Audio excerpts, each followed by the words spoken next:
L'UFA, on sait que vous avez fait exprès, mais c'est pas grave les frères, nous on aime ça. Le calendrier de la LDC est sorti, PSG Barça le 1er octobre, une semaine après la cérémonie du Ballon d'Or. Merci, la tension elle sera pas encore descendue une semaine après. Et c'est même mieux que ce soit après, parce qu'il y aura de l'ego, il y aura de la rancœur. Il y aura ce désir de prouver que les gens ils se sont trompés. Sinon pour le FC Barcelone, le premier déplacement, il sera à Saint James Park. Donc voilà, il y a pas le temps, faudra être prêt, on enchaîne Newcastle et Paris.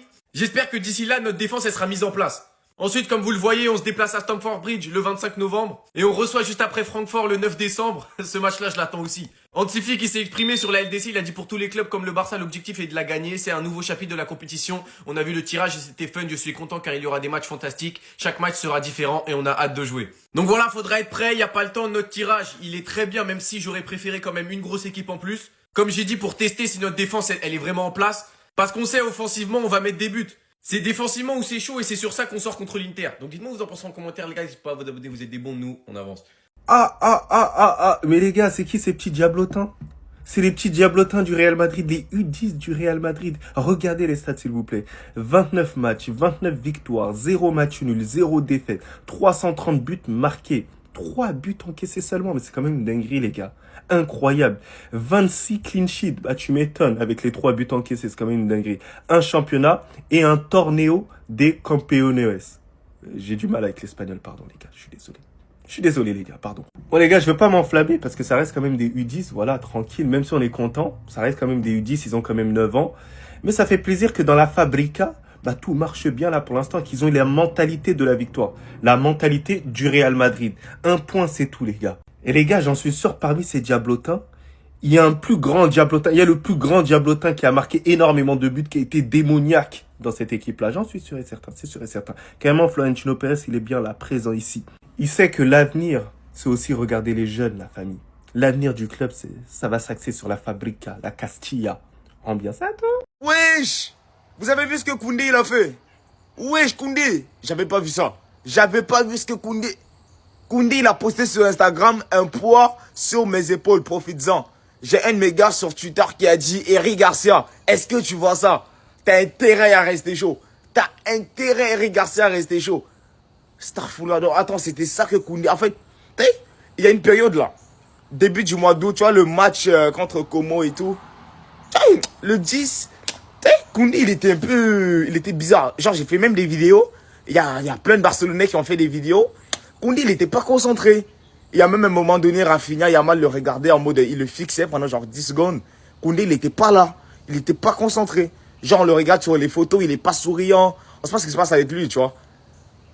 J'ai un poids sur mes épaules, profites-en. Astaghfirullah, Eric Garcia, sois prêt. Hein. Parce qu'en vrai, les gars, je ne vais pas vous mentir.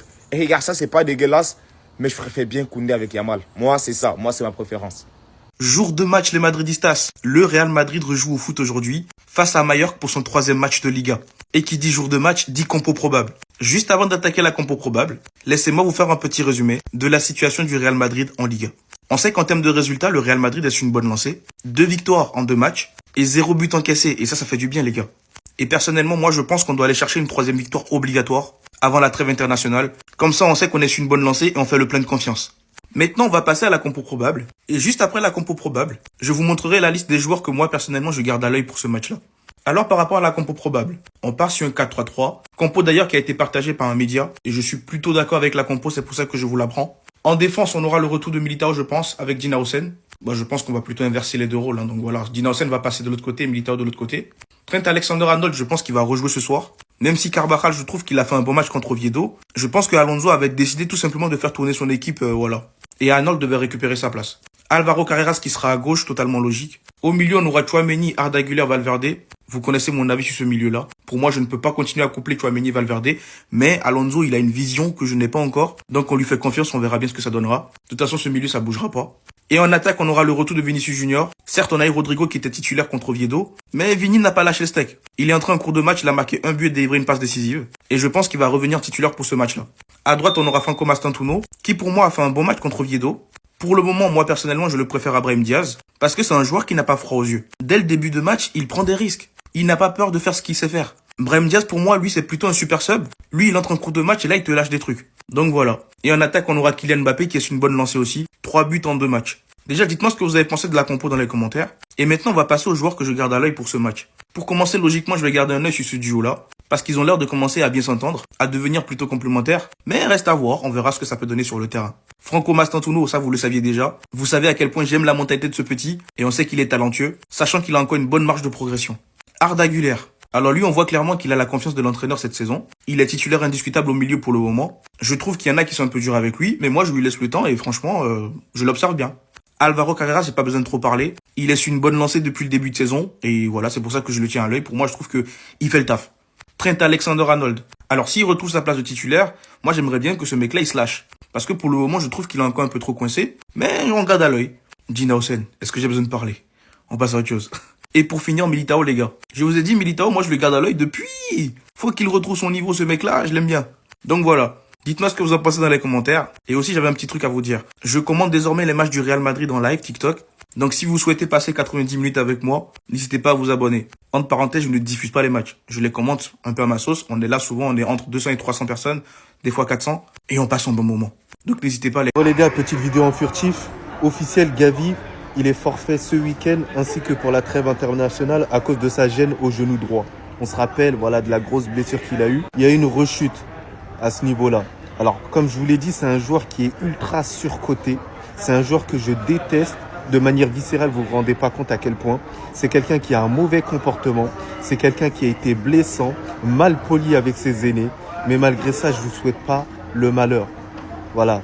On ne souhaite pas la blessure de quelqu'un. J'espère qu'il reviendra encore plus fort. Mais pas du côté du FC Barcelone, les gars. Du côté de Ludo Goretz. Pas ici, non. Il n'a pas le niveau pour jouer au FC Barcelone. C'est moi qui vous le dis, les gars. Malheureusement, Gavi, il fera pas une carrière que, par exemple, Fermin, il fait, que Pedri, il fait. Mais vous êtes des fous. Vous avez voulu inventer un duo Pedri-Gavi, les gars. Vous vous rendez compte? Là, vous me regardez, vous êtes ridicule même. Vous êtes là posés, voilà, dans votre lit, comme des gens ridicules, là, en train de poser vos mains dans votre sgeg. Les gars, réveillez-vous un tout petit peu. Ce gars-là, il est trop rigide avec la balle. Il est pas... Il lèche pas la balle. Voilà, comme Omar Da Fonseca, il pourrait le dire. Il lèche pas assez la balle. Il échouille pas ça bien, en bien. Calendrier de la Ligue des Champions, c'est sorti, on les regarde ensemble. Dès le premier match de Ligue des Champions, on va dans l'antre, dans l'arène de St. James Park contre Newcastle. Ça va pas être facile, les gars. On n'aura toujours pas le droit à l'erreur et on va recevoir le Paris Saint-Germain début octobre. Quelques jours après l'annonce du Ballon d'Or. Le match il va être incroyable. Ensuite, on reçoit l'Olympiakos, donc c'est là où on va pouvoir aller chercher, j'allais dire les premiers points, comme si c'était sûr qu'on allait perdre les deux matchs, mais non, mais on va aller chercher aussi des points. L'Olympiakos, ensuite on partira à Bruges, ensuite on ira à Chelsea, ce sera difficile. Et dans les 3 derniers matchs, on va régler nos comptes avec Francfort, on n'a pas oublié les contentieux qui nous opposent, et on a les 2 derniers matchs qui sont les matchs les plus simples. Alors c'est un calendrier sur lequel on peut se dire, il est bien parce que dès le départ on commence très fort, mais on termine bien. Et je pense que dans cette Ligue des Champions-là, l'important, c'est de bien finir. Par contre, le point négatif, c'est que nos joueurs, dès décembre, ils seront morts, quoi. Ils auront déjà eu énormément de grosses échéances. Vous, dites-moi ce que vous en pensez, les gars. Vous aimez bien ce calendrier ou pas? Regardez.